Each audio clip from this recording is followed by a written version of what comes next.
ಬಿಡುವಲ್ಲದೆ ಇಂದು ನನ್ನ ಅಣ್ಣನಿಂದ ಅರಿವಾಯಿತು ನನಗೆ. ಹೊರಟು ಹೋಗು ಇಲ್ಲಿಂದ. ನೀವು ಹೊರಟು ಹೋಗು ಅಂದಿದ ತಕ್ಷಣ ಹೋಗೋದಕ್ಕೆ ಬಂದಿದ್ದವಳಲ್ಲ ನಾನು. ಅಗ್ನಿ ಸಾಕ್ಷಿಯಾಗಿ ನಿಮ್ಮ ಕೈಯಾರ ನನ್ನ ಕಾಲಿಗೆ ಮಾಂಗಲ್ಯ ಕಟ್ಟಿಸ್ಕೊಂಡು ಬಂದವಳು. ನಿನ್ನ ಇದಾನಲ್ಲ, ಅವನ ಬೇಳೆ ಬೇಯಿಸ್ಕೊಳ್ಳೋದಿಕ್ಕೆ ಇಷ್ಟೆಲ್ಲ ಸುಳ್ಳು ಹೇಳ್ತಾ ಇದ್ದಾನೆ. ನಿಮ್ಮಣ್ಣ ಒಬ್ಬ ಗೋಮುಖ ವ್ಯಾಘ್ರ.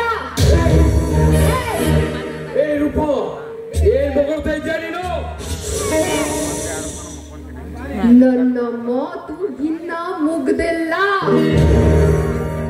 ಜಯಪ್ರಕಾಶ್, ನಿನ್ನ ಕಣ್ಣ ಮುಚ್ಚಾಲೆ ಆಟ ನನಗೆ ಗೊತ್ತಿಲ್ಲ ಅಂತ ತಿಳ್ಕೊಂಡಿದ್ದ.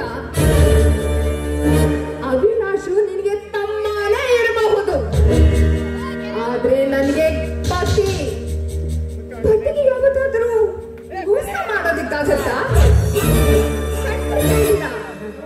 ಖಂಡಿತ ಮೋಸ ಮಾಡೋದಕ್ಕೆ ಸಾಧ್ಯ ಇಲ್ಲ. ನಿಮ್ಮಣ್ಣ ಸುಳ್ಳು ಹೇಳ್ತಾ ಇದ್ದಾರೆ. ಅಯ್ಯೋ, ನಿಮ್ಮಣ್ಣನ ಬಗ್ಗೆ ಒಂದು ಸತ್ಯ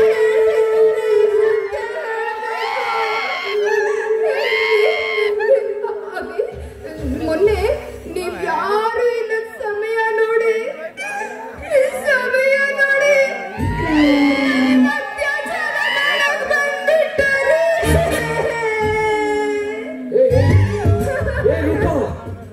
ಏನ್ ಬರ್ತಿದ್ಯಾ ತಮ್ಮ? ಅವಳು ಸುಳ್ಳು ಹೇಳ್ತಾ ಇದ್ದಾಳೆ. ಅವಳು ಮಾತ್ರ ನೀನ್ ನಂಬರಲ್ವಾ? ನನ್ನ ಮಾತು ಇನ್ನೂ ಮುಗದಿಲ್ಲ.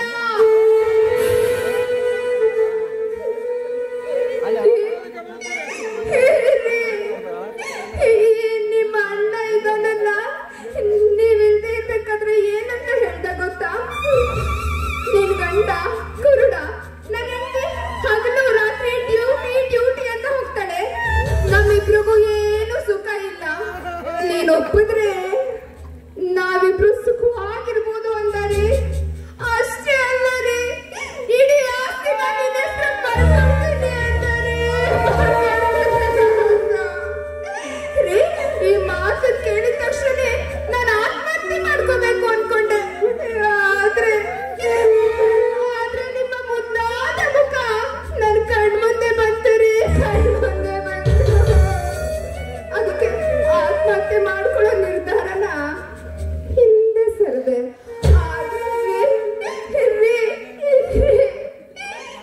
ನಿಮ್ಮಣ್ಣ ನನ್ನ ಮೇಲೆ ಕಣ್ಣಿಟ್ಟಿದ್ದಾನ್ರಿ, ಕಣ್ಣಿಟ್ಟಿದ್ದಾನೆ.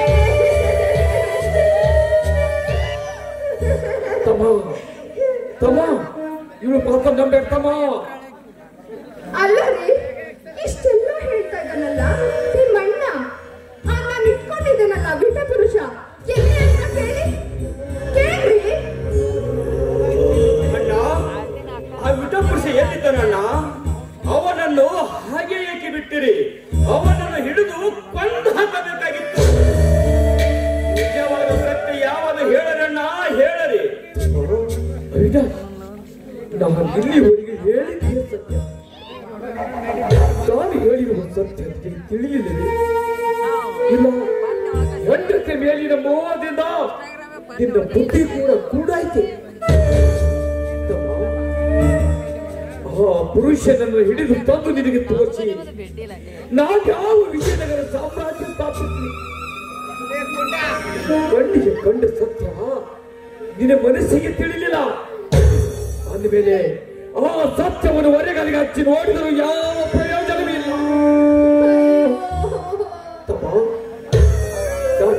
ಕೇಳು, ಒಟ್ಟಾರೆ ನೀನು ಹೆಂಡತಿಯ ಅನೈತಿಕ ಸಂಬಂಧ ಮಾಡಿದ್ದು ಸತ್ಯ ಸತ್ಯ.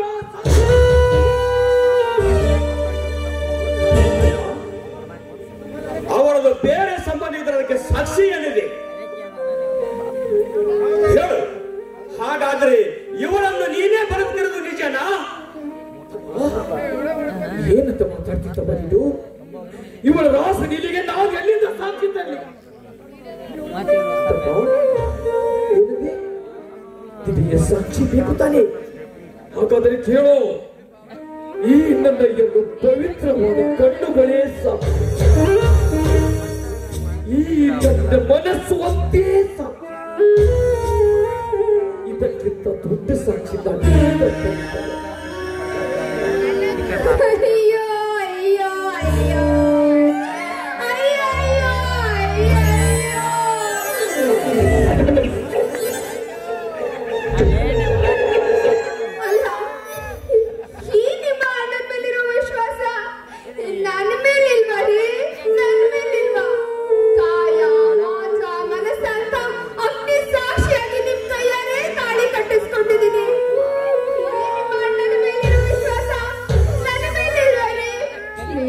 ನೀವ್ ಯಾವತ್ತಾದ್ರೂ ಕೂಡ ಅಂತ ಏನಾದ್ರು ಅನ್ಕೊಂಡಿದ್ದೀನೇನ್ರಿ?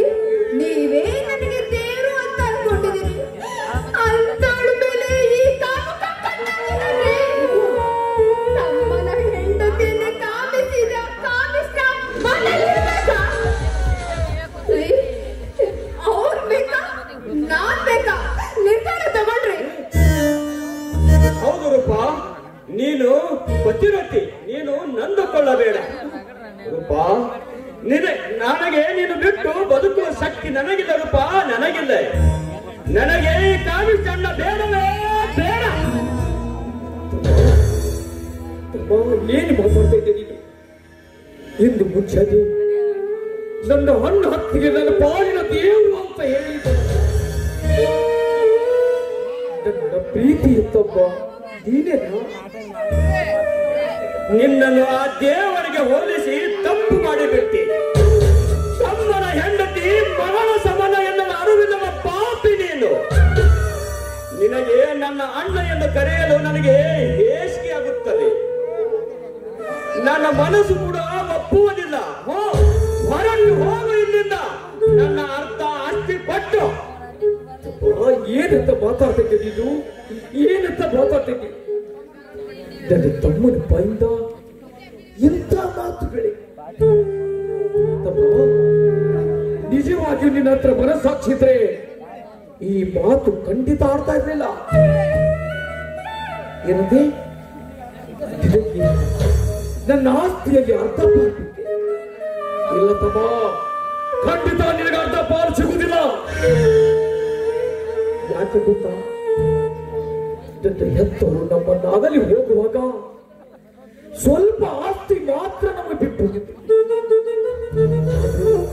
ಆದ್ರೆ ಇಂದು ನನ್ನ ಮೈಯಲ್ಲಿ ರಕ್ತವನ್ನೇ ಬೆವರಾಗಿ ಸುರಿಸಿ ವಿಶಾಲ ಸಾಮ್ರಾಜ್ಯವನ್ನಾಗಿ ಮಾಡಿದ್ದಾರೆ.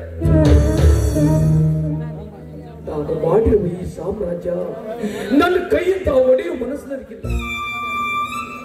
ನಿನಗೆ ಪಾಲ್ ಬೀಳ್ತಾ ಇದೆಯಲ್ಲ, ಈ ಸಂಪೂರ್ಣ ಆಸ್ತಿಯೇ ನಿನಗಾಗಿ ಬಿಟ್ಟು ಕೊಡ್ತಾ ಇದ್ದೆ.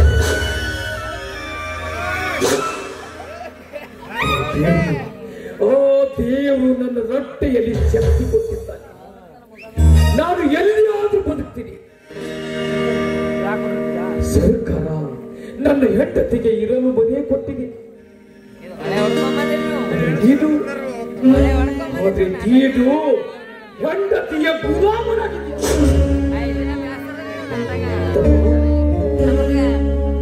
ಇಂಥ ಸಮಯದಲ್ಲಿ ಒಂದು ಮಾತು ತೆಗೆದು ಕೇಳು. ನಿನ್ನ ಕೈಲೇ 4 ಜನರಿಗೆ ಒಳ್ಳೆಯದಾಗುವ ಕೆಲಸ ಮಾತ್ರ ಮಾಡು.